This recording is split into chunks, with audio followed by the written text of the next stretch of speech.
sudah disampaikan ya, atau diingatkan oleh Allah dalam surat Ibrahim ayat 7. Bismillahirrahmanirrahim. Wa ista'azzana rabbukum la in syakartum la azidannakum wa la in kafartum inna adzabi lasyadid. Ya. Ini kita sudah sering dengar ya, ini luar biasa ya. Dan ingatlah juga tak kala Tuhanmu memaklumkan ya, memberitahu kita ya, menginformasikan kita ya, sesungguhnya jika kamu bersyukur pasti aku akan menambah nikmat kepadamu ya, dan jika kamu mengingkari nikmatku maka sesungguhnya azabku sangat pedih ya. Kufur nikmat, mengeluh terus, protes terus ya, itu maha tambah datang apa yang tadi kita ucapkan dan pikirkan ya. Jadi 1400 lebih tahun yang lalu Allah sudah sampaikan lewat baginda Rasulullah SAW ya, tapi ilmuwan tuh baru dekade sekarang merisetnya ya. Masya Allah ya Allah ya Rabb ya, benar-benar ya kita harus tambah yakin nih ajaran-ajaran ad-dinul Islam itu memang betul-betul yang hak ya.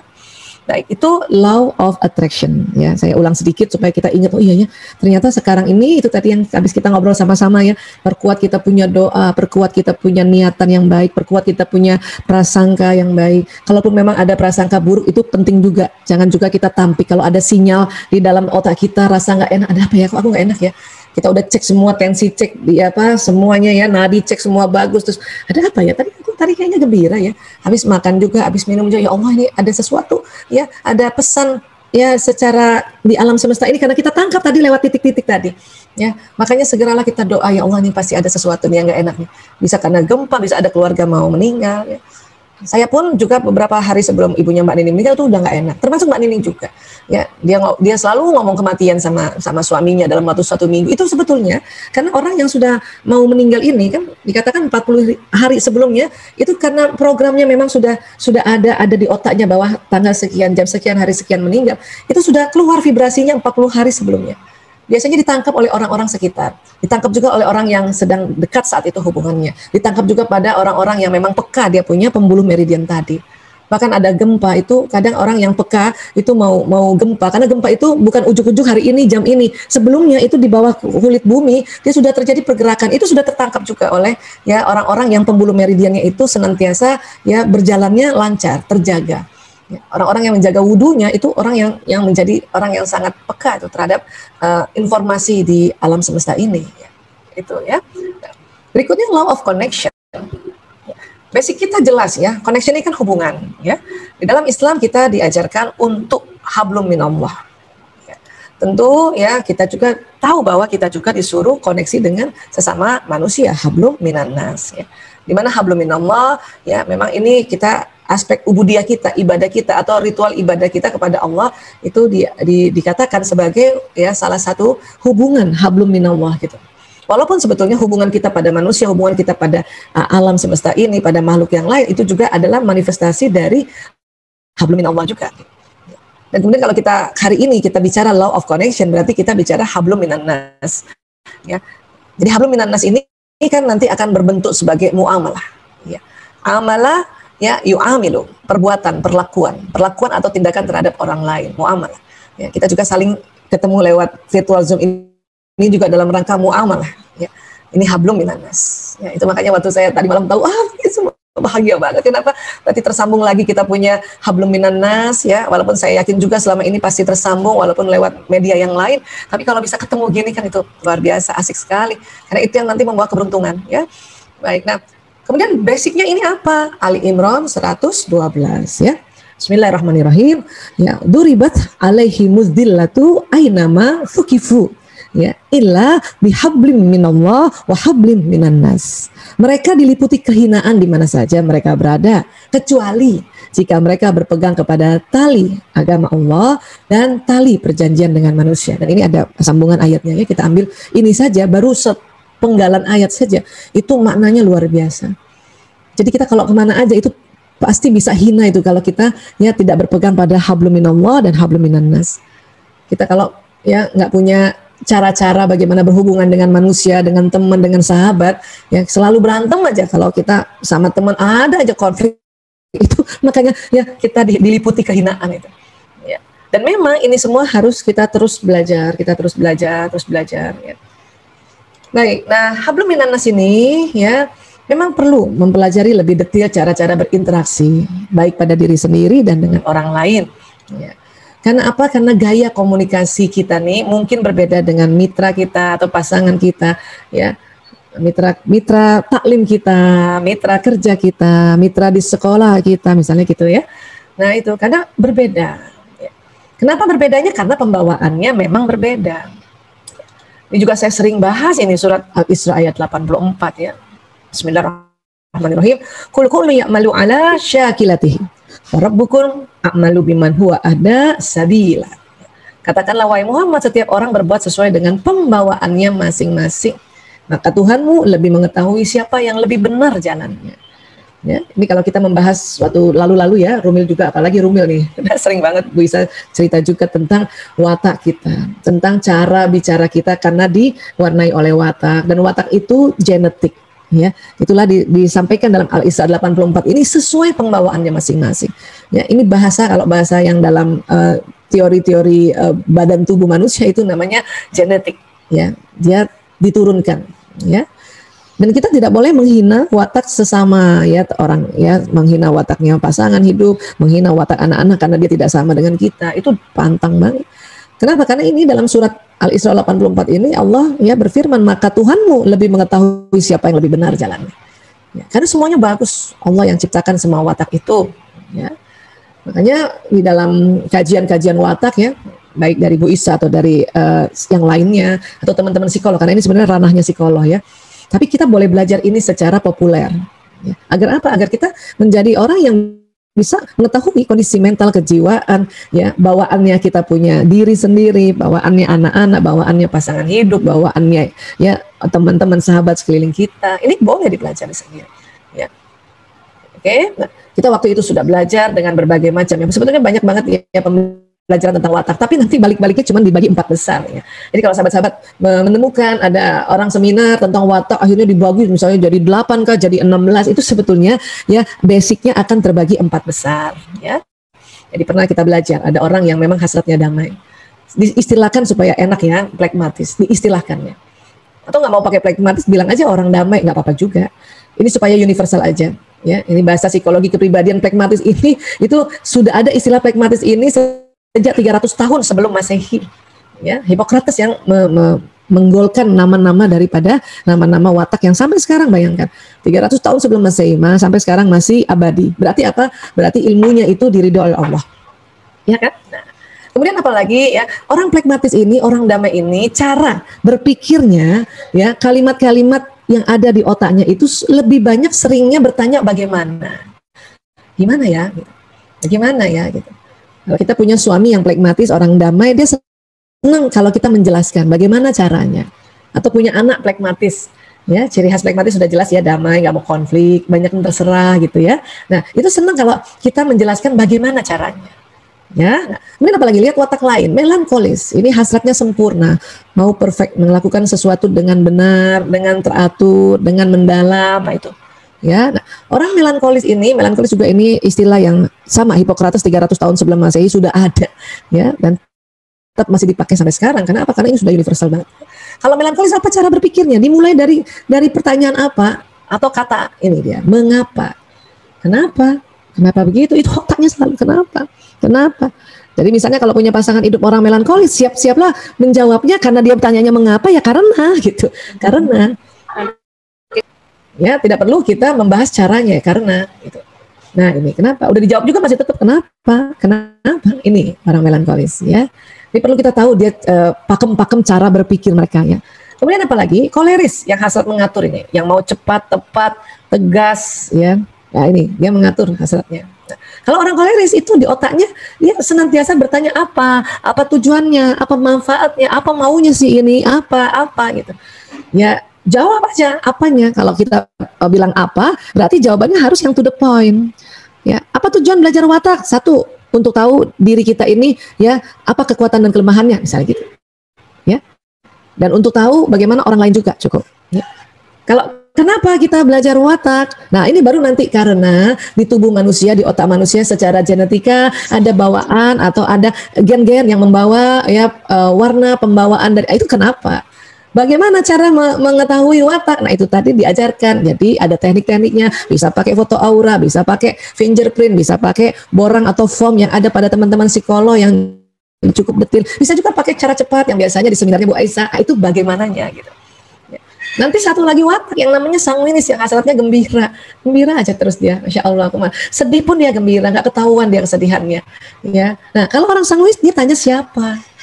Siapa sih yang pertama kali menemukan teori watak ini? Makanya kalau siapa berarti kita sebut nama orang kan? Hippocrates tahun 300 sebelum Masehi. Oh, nanti bertanya lagi, siapa sih Hippocrates itu? Dia seorang yang dinobatkan oleh kedokteran barat atau kedokteran dunia sebagai bapak kedokteran. Oh, orang mana? Siapa sih misalnya gitu kan? Itu berlanjut dari kata siapa ini, ya kan? Nah, ini yang perlu kita pelajari, bahkan hafal pakem-pakemnya ini. Untuk apa? Untuk tadi hablum minanas kita semakin baik.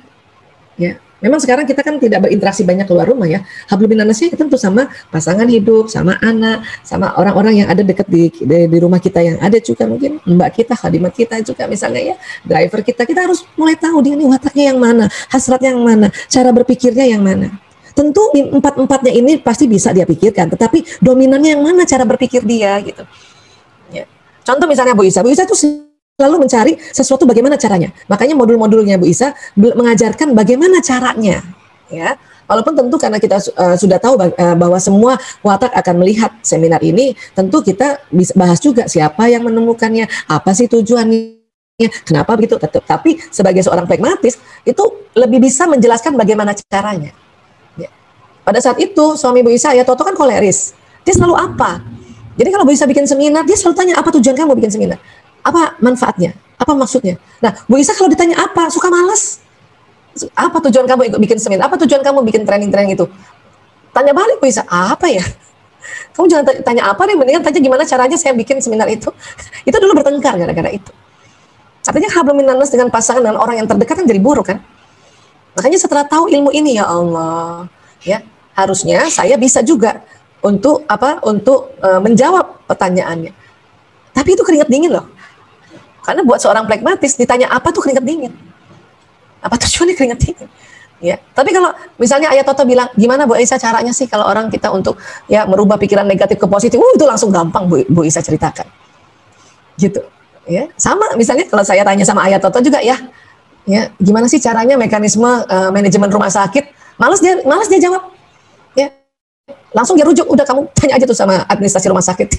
Kenapa? Karena di otaknya selalu apa? Nah, suatu ketika saya tanya, Mas, ya apa aja poin-poinnya kalau kita bikin SOP rumah sakit? Dia jawab. Dia jawab. Karena ada kalimat apanya itu. Sampai sini sepakat dulu ya.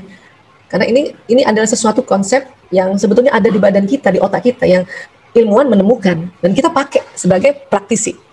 Ya. Dan kita juga pernah, misalnya ada satu kajian seminar juga membahas tentang apa? Bahasa kasih. Ya.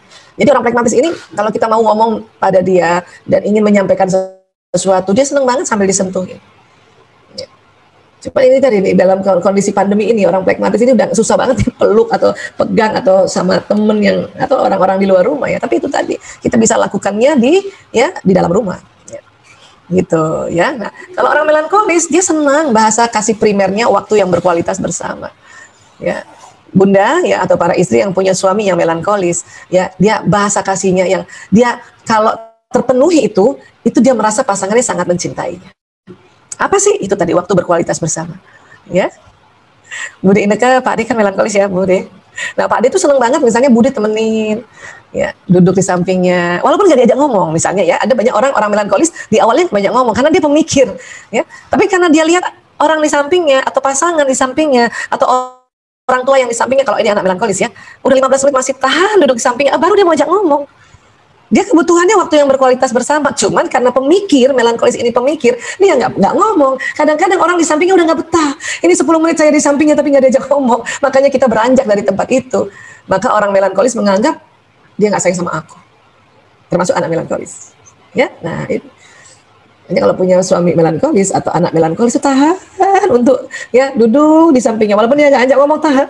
Harus kita bilang oh dia melankolis, dia bahasa primernya atau baterai kasih primernya adalah waktu berkualitas bersama, tahan. Gitu.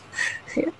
Nah itu yang makanya disebut kita harus lebih detail belajar bagaimana hablum minan nas ini terjalin. Ya. Orang koleris apa dia punya bahasa pelayanan, ya pengennya langsung sigap kita layani, dan bahkan dia juga suka melayani, gitu. Ini orang koleris. Sehingga kalau punya pasangan ya kayak Bu Isa ya, pasangan Bu Isa ini orang koleris. Ya tadi pagi aja dia sini saya yang laundry baju kamu. Itu pelayanan loh, ya. Jadi kami kan mungkin ya, nanti ini ada acara pernikahannya ponakan ya, walaupun pandemi tetap aja orang-orangnya keluarga tetap harus ada seragam baju dan harus di laundry gitu. Ya toto karena pelayanan sini saya bawa, tapi karena dia tahu daripada bisa yang keluar gitu. Nah itu pada saat kita sudah tahu suami ya bahasa kasihnya pelayanan dan dia mau melayani kayak gitu, sudah kasih aja dan rasakan bahwa dia itu cinta banget sama kamu gitu. Walaupun sebetulnya bisa lebih senang kalau ya biarin deh saya yang bawa ke laundry, yang penting kamu peluk aku sebelum kamu berangkat kerja, maunya gitu. Tapi karena dia pelayanan, tidak terbiasa sentuhan fisik, pergi-pergi aja. Tapi dia sudah menunjukkan cintanya pada Bu Isa apa? Bajunya Bu Isa sama bajunya Ragi sama Mbak Ica itu dia yang bawa ke laundry. Seorang dokter Prianto Sismadi. Kalau dia di rumah sakit kayak apa itu dihormatinya oleh teman-teman tim kerjanya. Tapi dia bawakan baju istrinya ke laundry. Itu pelayanan, kita harus tanggapi. Ya Allah, dia cinta banget sama aku. Jadi nggak perlu juga kita meminta dia atau mohon dia untuk memenuhi kita punya ya bahasa kasih ini atau baterai kasih ini, kan memang tidak terbiasa. Tapi melihat dia melayani sudah yakinkan bahwa dia cinta sama aku. Gitu. Ini maksudnya mengapa kita perlu tahu tentang ya baterai kasih pertama atau bahasa kasih sayang primer. Basicnya apa sih bahasa kasih ini? Basicnya Ar-Rum 22. Ya, salah satu tanda-tanda kekuasaan Allah, ya Allah menciptakan alam semesta ini dan menciptakan beda-beda bahasa ya dan warna kulitmu. Jadi rupanya bahasa ini ternyata bukan hanya karena berbeda antar negara, antar suku, tapi mengungkapkan kasih sayang juga berbeda bahasanya. Ya. Memang kita senang sentuhan fisik, senang juga waktu berkualitas, senang juga pelayanan, tapi ada yang disebut bahasa mawaddah warahmah atau bahasa kasih sayang primer. Itu perlu kita pegang supaya law of connection ini semakin baik, semakin harmonis. Nah kalau semakin harmonis ya namanya juga harmonis ya. Harmonis itu nggak sama ya. Harmonis nggak sama ya. Dia kalau kita di keyboard piano itu kan harmonis antara tuts putih dengan tuts hitam itu kan harmonis dia punya nada. Nggak sama. Do itu nggak sama dengan re, nggak sama dia suaranya. Itu namanya harmonis. Ya, kalau sama itu membosankan. Do. Kapan mainnya ini re-nya mana Pak gitu ya. Ya, nah sekarang orang sanguinis apa baterai kasih primernya? Kata-kata pendukung. Atau ada yang bilang juga kata-kata penegasan. Di dalamnya itu apa? Kata-kata pujian, penghargaan, kata-kata support. Ya. Jadi kalau punya suami yang sanguinis kan biasanya istrinya yang melankolis nih kan. Nah, kemudian kalau suaminya memuji, berarti dia sayang. Bunda tambah hari tambah cantik aku lihat. Nah kadang-kadang orang melankolis kan nggak suka dipuji. Apaan sih Habib? Apaan sih Ayah? Apaan sih? Gitu. Kenapa sih nggak bilang Alhamdulillah, jazakallah khairan ayah juga tambah ganteng semakin hari, gitu dong. Ya, supaya dia juga baterainya terpenuhi gitu. Tapi dia keluar terus Bu Aisyah, saya ditinggal terus. Nah ini, istri yang melankolis kan kepengen baterai primernya waktu berkualitas bersama, tapi ditinggalin kan. Ya karena orang sanguinis memang orang yang tidak betah berlama-lama, dia orang luar, orang sosial. Dia lebih senang ketemu orang-orang baru, ketemu teman-teman. Tapi dia memuji istrinya, berarti dia sayang, gitu loh. Ya. Kita balas saja, bilang terima kasih dan balas saja pujian. Berat banget Bu Esa saya muji. Apa yang dipuji? Pergi melulu sama teman. Itu keluhan-keluhan istri melankolis terhadap pasangan yang sanguinis. Kan gitu. Ya. Nah, inilah yang mengapa bisa ulang-ulang terus tentang hal-hal seperti ini. Ya. Terus kalau kita mendalam lagi, bagaimana Bu Esa kalau kita mendalam? Mungkin masih ada waktu ya. Ya. Oh ya, satu lagi, bahasa kasih hadiah. Hadiah ini rupanya ya setelah Bu Isa amat-amati analisa dan melihat juga beberapa ya riset kecil-kecilan ya, rupanya hadiah ini bisa pada orang koleris, bisa pada orang melankolis. Kalau sanguinis jelas kata-kata pendukung, kalau pragmatis jelas sentuhan fisik. Ya. Ada orang koleris, dia bukan baterainya pelayanan tapi hadiah. Ya kemana-mana bawa oleh-oleh, ya selalu bawa oleh-oleh dan dia senang kalau oleh-oleh yang diberikan ya oleh dia ke orang dan orang itu menghargainya. Kan disimpan baik-baik, itu juga kepengennya gitu, ya. Jadi ada orang yang koleris itu bukan pelayanan tapi hadiah. Bisa juga kayaknya hampir mirip ya, dia melayani dengan memberikan hadiah, bisa juga kayak gitu kan. Melankolis juga ada sebagian melankolis juga dia baterai pertamanya atau bahasa kasih sayang primernya adalah memberikan hadiah. Ya, mana-mana ingat bawain ini, bawain itu, ya kirimin hadiah dan sebagainya. Ya, ini. Jadi ini adalah sebuah bahasa kasih tambahan yang ternyata di dalam risetnya ada ya orang yang memang menyatakan cintanya hadiah. Itulah orang yang punya baterai kasih hadiah ini, yang misalnya suami yang melankolis dan memang baterainya hadiah, itu bisa tuh seneng, bisa kasih kembang mawar, kasih buket gitu kan, kasih coklat itu. Tapi kalau kita udah tahu pasangan kita pelayanan sama kata-kata pendukung, nggak usah ngeluh kenapa ya dia nggak pernah belikan bunga aku, padahal sudah 29 tahun sama-sama. Nggak usah ngeluh, ya buang energi. Ya, nah, ini pentingnya kalau kita paham ini. Aduh, enak banget. Bu Isa sendiri, kenapa Bu Isa suka sharing cara-cara ini? Itu karena secara empirik atau secara ya selama ini itu terjadi perubahan yang sangat drastis. Ya, menjalin rumah tangga tanpa ya ilmu tambahan sedikit tentang law of connection ini, dibanding sudah tahu sedikit-sedikit, makin lama makin ya paham, itu ya Allah langsung tuh naik derajatnya tinggi banget. Tingkat apa? Derajat apa? Derajat kefahaman, derajat kebijaksanaan, derajat kesabaran juga. Dan asik itu. Ya. Insya Allah kami jarang banget bertengkar, ya jarang banget. Ya kalau ngelihat tuh makin sayang gitu ya, walaupun udah pada tua gitu kan. Ya lebih sayang dibanding waktu di awal-awal jumpa mana. Ya, nah ini yang diharapkan sebetulnya ya.